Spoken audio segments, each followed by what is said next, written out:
Hey guys, we are back again. I am Felice Spivey. And I am Crystal Jordan. And we're the Herpes Queens. Okay, so guys, we are back again. I'm really excited. As you know, we are doing a series right now, which we wasn't expected to do, but we are doing a series right now on herpes, celibacy, single, and dating. If you have not seen the last two videos, please go back and watch those last two videos. One was on celibacy. Another one was a little bit on celibacy, but also just breaking it down a little bit more and also telling from my standpoint. And from the standpoint of also having herpes. Yeah, and also from the standpoint of having herpes, of which one is more scary to tell, which I kind of told my piece on that. And Crystal also shared some things with her as well. So Crystal asked me a question. She said, what was the question? How do you feel about no kissing? No kissing.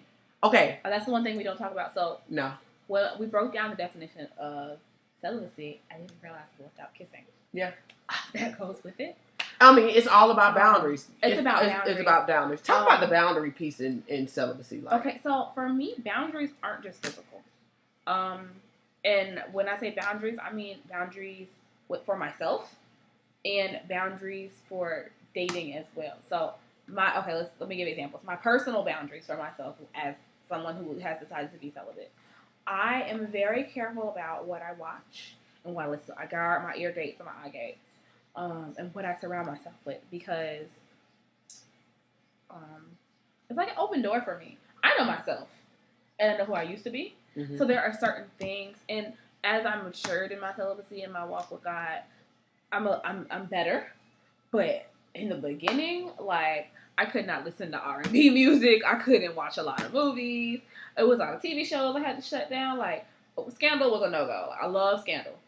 Yes, but they have sex like through the whole show, so I couldn't handle that, because for me it was like this is one thing that I'm trying to shut out, and if I'm constantly exposing myself to it, it's just going to make it more frustrating. It's going to make it harder.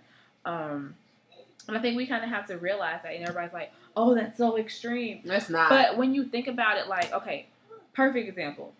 You know, the song by Tank, "When We." I shut it down. I'd be like, absolutely no. Every time. I made her listen to it one time recently, though. I just recently made it through the song and was like, she did it really good. I think if they have the song that I was trying to like, la la la la la la. But at the beginning, I used to be like slapping my radio, like, absolutely not. I rebuke it, like, because I know myself, and what we have to realize is that your ears and your eyes, let's say ear gates, eye gates.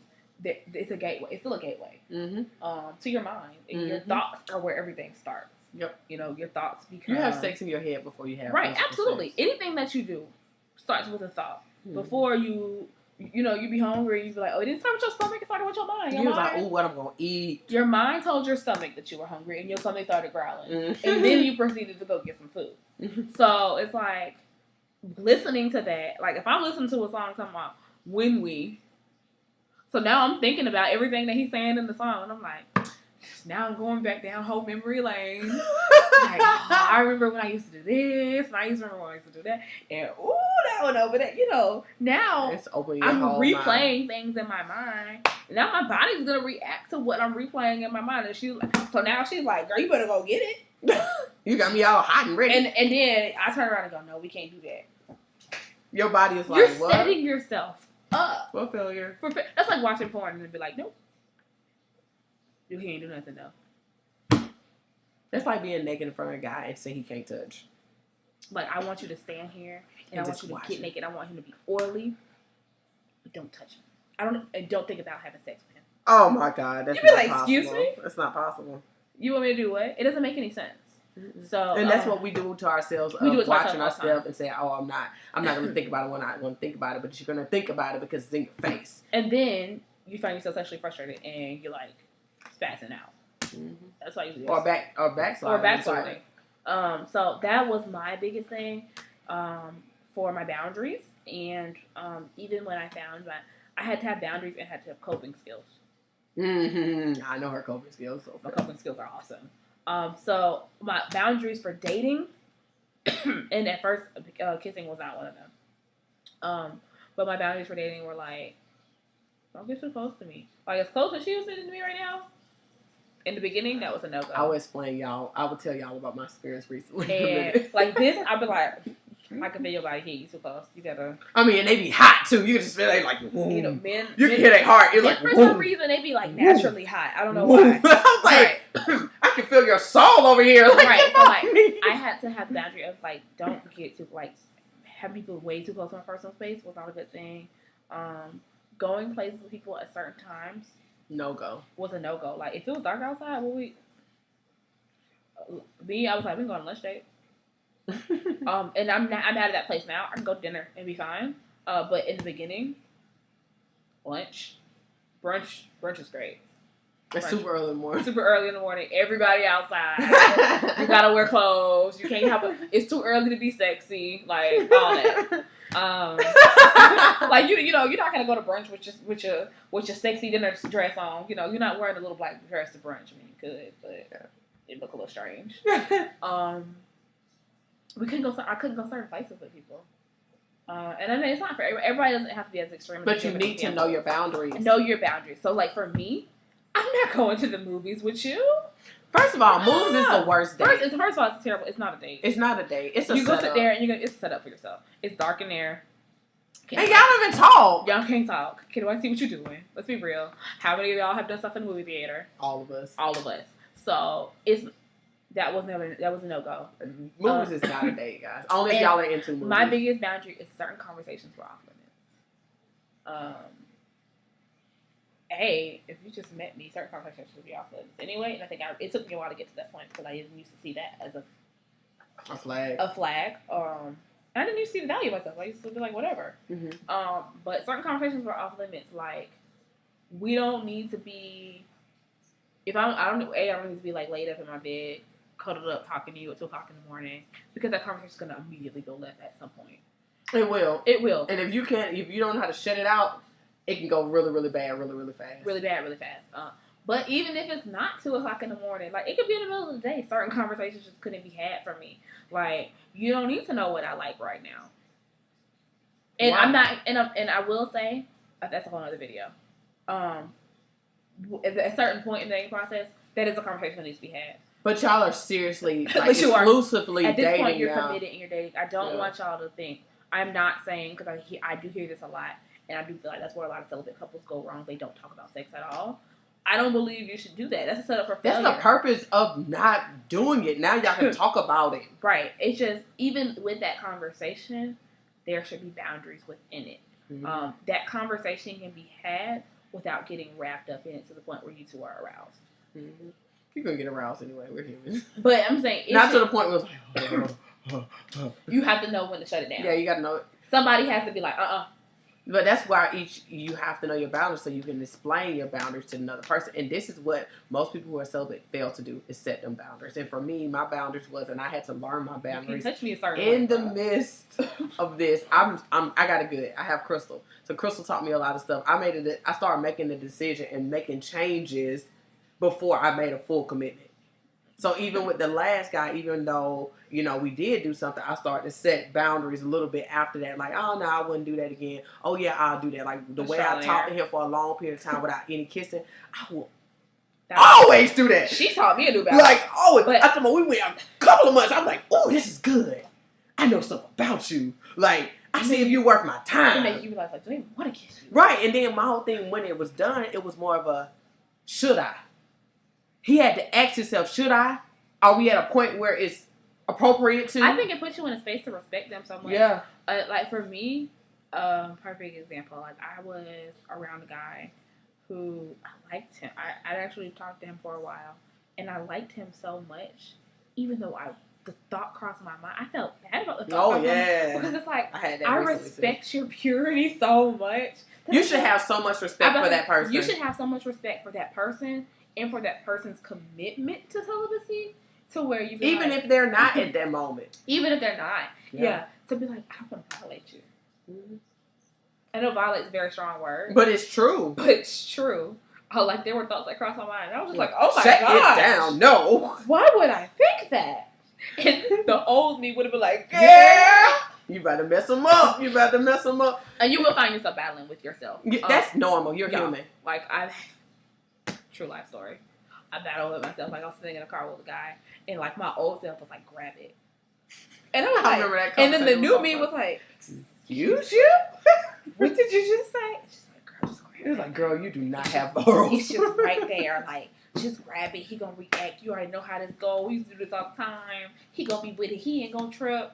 And I'm just like, and the new me is like, you are nasty. I was like, I would never violate him like that. Like, no respect for his person. Children. No respect for his personal space. You know, I respect his relationship with the Lord. And he was celibate too. At the time, I didn't even know that. She didn't know that either. I didn't even know him for like a week. I'll let y'all know guys are celibate. The last guy I was talking to, well, before that one, the one I was telling y'all about in the last video, he was celibate for 2 years before he even met me. And the So guy, I feel like I came in and I missed. and the guy, Oh! Like, I felt so bad. I felt so bad because I said at the end of the day, when he really said he wasn't on it, yeah, he meant that. he really meant it. And I feel like, ladies, when a man say he ain't on it, He ain't on it. really believe that he ain't on it. And if he not on it, he's going to show you. Actions speak louder than words. So don't, listen to what he's saying, but also listen to how he Watch his actions. Watch his actions. He's going to show you. He really never was on it. And that guy in particular, y'all, like, at this lecture, I said, at the time, I didn't know he was celibate. That conversation didn't actually happen until like 2-3 weeks later. Barely knew him, y'all. And I had found out that he hadn't had sex in over a year. He's just like, it's not important to me. It's not a focus. He's like, not a focus to me, and I just am not on that. I really would prefer to wait until I'm with someone serious and settling down with them. It's not worth the trouble. Guys want to do it more than we do. Ladies, sometimes y'all, we honestly we be out here sainting these men. We messing them up. They're not going to be like us, where we have a whole group full of ladies who are celibate, and we're going to do the celibate conferences and books, and we don't. They don't do that. They don't do that. And I will say, I know a lot of guys who do. They do, but I'm just saying you're not going to hear it on a daily basis. They're not going to tell you they're doing it. They're not going to do that. It's just something that they do within themselves. Like, I feel like for us, we feel the need to broadcast it and be like, I'm doing it. Okay, so women, ladies, we have the tendency to talk, and not. We're like chihuahuas sometimes, bark, bark, bark, bark, bark, and no bite. I'm gonna do this, and I'm gonna do that, and I'm gonna do this, and I'm gonna do that. The first thing a lot of times, especially with men, we feel the need to prove a point.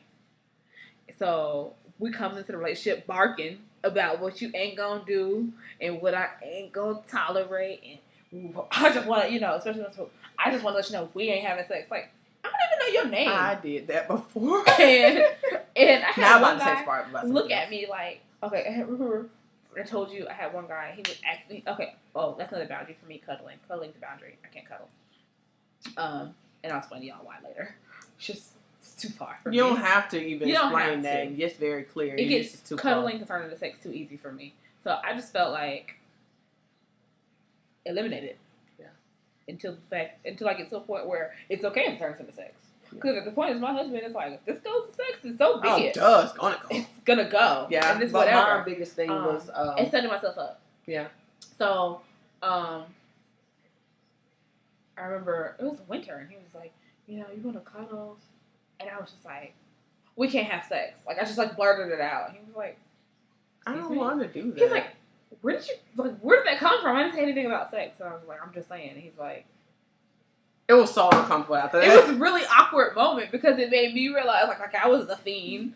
Right, like you the one who had the problem. He's like, obviously you're the one who was thinking about having sex with me because I wasn't wasn't on that. And real deal, y'all, he wasn't even on that. He real deal just wanted to cuddle like. But it was a problem because she knew that was her boundary. Because I knew that was my boundary and it tested my boundary. Mm-hmm. I made it. He was a great cuddler. Yeah, I made it. He was a great cuddler. But I never did it again because I knew that if it did it again, it was going to go left. Yeah. But just, know your boundaries. Know what you can handle. Like, some people can handle kissing and not take it there. It's For me, hard. I feel like I take kissing as foreplay. Okay, kissing is foreplay. I feel like at the end of the day, you gotta know. Touching and touching leads. Yes. I feel like at the end of the day, you just gotta know. For me, it was more of a kissing thing, especially if you're a good kisser. If you're a great kisser, and then, I just imagine what it's gonna be like. For me, kissing isn't like kissing. It's an imagination. I've never even been a big kisser, but for me, kissing leaves the door open for my imagination. Oh yeah, open your imagination. Because I'm like, if you can do this on my left, baby, like that for me. I'm being transparent, y'all. That's all of us. That's all women. Yeah. If he can't kiss you, be like, oh. Right, you be like, he's back, and she's like, I'm not even gonna waste my time. I'm not gonna waste my time. He can't do anything. We be like, go sit in the corner since you want to be childish. You can. It's so disgusting. Like, put your tongue. Like the people who try to eat your whole face. Oh, so nice. Waste of time. No. So that's so nice. I'm sorry. I don't that's do so it nasty. because it leaves the door open for my imagination. Oh yeah, my dress starting to run. And then once imagination runs wild, you start getting curious and you're like, okay, well. And now you're getting aroused. You get aroused, and then it also like I feel like it's kind of like a milestone thing because you be like, well, I kissed him and nothing happened, so we can do this. Okay, well, we did this and nothing. Like, yeah, we kissed. Now we can be in a room by ourselves. Now we can cuddle, and now I can spend the night. And then eventually, it's like, well, what else is left? Now I'm not gonna lie, guys. As we're talking here, if y'all know about Forever Dunkins, okay, I love their story. The thing about the Forever Dunkins, they decided they were gonna be celibate right before they even decided they wanted to get married. They weren't celibate before that. Right. You know? So my whole thing is people can do it, but y'all know how hard that was when they were living together and then laid in the same bed. But you know who made that You know who made that decision? He did. He did. Awesome. When a man make a decision, it ain't going down, baby. I don't care how hard you think you can do. We could be manipulative. And we gotta get better. Okay, real deal, y'all. We make decisions. Like we be like, no sex, but we gotta stop setting these men up for failure. You coming to the bed all sexy. We be like, no sex, and then you come in the bed, and instead of having a big t-shirt and some sweatpants on, you got your sexy panties. And you know he likes silk, right? You know he like blue. And, you know, something lacy with a. They don't even have a whole shirt on. They be with the little bralettes on, and then you be wanting to cuddle on top of that. You like the man already looking at you like you already don't have no clothes on. Bye. We love you. Bye. I'll see you in a minute. We're almost done. We promise. They're like, y'all take it too long to these videos. But you look at his face. Think it, hurry up. But we do that, and then on top of that, we're like, you don't want to cuddle with me. And so now you're being manipulative because you're making him feel bad because now he has to get close to you. You barely got on any clothes, and you're tempting him. And then you know we have the tendency to do this. Oh, the booty too. We do the booty too. The booty too.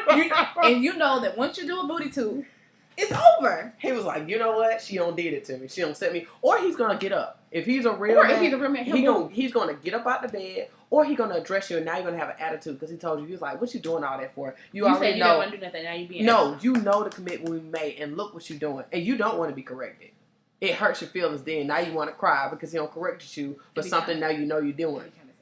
It'd be sexy, but your feelings get hurt. Your feelings get hurt. It'll be sexy till later. Yeah, at that moment, your feelings would be hurt because you was like, "Oh, he checked me," but you needed to be checked. Not only he checked me, but a lot. I feel like I've noticed with a lot of women, we don't take rejection well. Oh, we suck at it, especially when it comes to sex and men. Because we're used to getting it. We don't have no rejection. Realistically, as women, you can walk out on the street and be like, "Who wants to have sex with me?" You ain't got to do that. You gonna get that question asked you 3-4 times before you can get out the door. I promise you, no matter what you look like and who tastes it, somebody gonna say yes. Absolutely. Men don't have that ability. They get rejected on the daily, and they usually have to work for it. We actually been making it real easy on them lately. We really gotta stop doing that. But they want to chase it. They want to, and that's why they get bored. Mm-hmm. But you're doing that, and then being like, "I told you I didn't want to have sex." You look, I can't tell based off your actions. So you doing all of this, and then you have sex with him, like he was supposed to make it stop. No, you have to take some responsibility for yourself. Yeah, and that's where those boundaries come in, and not just on our end, but on their end as well. Like I feel like in relationships, a great thing to do, especially when you're dating and y'all have both decided that y'all are gonna be celibate and y'all are respecting each other, that's what y'all have to have that discussion. What is your boundary? Because y'all boundaries may not be the same thing. Like if I'm dating a guy and I say, "Hey, my boundary is you can't touch my thigh," or your hand should always stay from above my waist. Yeah, that's sliding down. Move! You're touching me too much. That might not bother him though. He might be able to touch my booty and feel nothing. Mm-hmm. It might not faze him, but it might bother him if I wear like a certain kind of clothes. Like, okay, a maxi dress. Right, like, you know, yeah, the clingy maxi dresses. Or he's like, you know, okay, I can handle that, but cleavage is a no-go for me. Mm-hmm. I can't handle cleavage. That might be his thing. Or it could be something so simple and so stupid. I don't know, ladies, I don't know if y'all know, a lot of men, their ears are like a no-go. Like, that's a spot for them. I don't know why. They were like... But a lot of, like, their earlobes, I didn't know that. And I had a guy tell me, like, don't touch my earlobes. And I was like, what's a big deal with earlobes? And it made me think about this. I used to, like, play with people's earlobes as kids. And I used to like doing this with people. And I had one guy, he's like, please don't do that. I was like, what's the big deal? He's like, if you ain't trying to do nothing, don't touch my earlobes. But that's his boundary. Well, and I respected that. So I never touched his earlobes. Like, okay, well, I ain't trying to do nothing. I was just playing with your earlobes. You gotta know, but you have to know your boundaries. Like, for the guy, I talked to another guy. And he's a Christian. So, you know, my boundary was... The thing about it is, I knew he had a strong relationship with God because we went to church together. Number one, I have seen him worship God. So I said, with that being said, I will not be the one. And you go to my church. My pastor is very, very... You will not be the one. I will not be the one that to come in between that. And when you have sex with somebody, it shows. I don't care what you say. Y'all are just like, y'all are connected. Whether y'all get googly eyed and hold hands and sit next to each other, or you don't have to. It still shows. There's a shift. Yeah, it is a shift.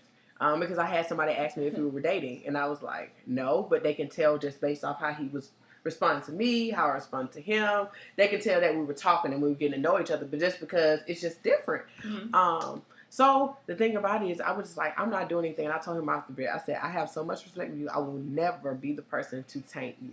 I will never be the person who have you in the middle of your relationship with God. And he was at the time having sex, you know, things like that. Now, at that time when we talked, I had just had sex in February. So I was like, at this point, before he even came, which is funny, I made a decision. Before he came, so he was a test. But before he... Hey! Oh, never mind. Go ahead.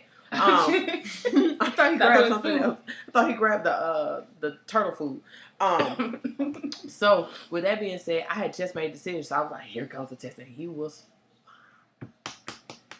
beard gang. We have each other. Beard gang. Because she was here the whole time, y'all. From the time he sent me, I got a message sent. She on the phone, I'm like... On the phone, every phone. She was here the whole time. So that helped me so much. Even with the texting game, she was like, what'd he say? What'd he say?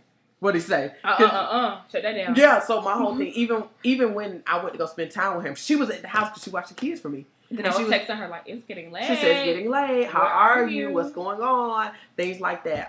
Even when I was winding up, I was like, oh, I got to call Crystal because Crystal knew that I made it.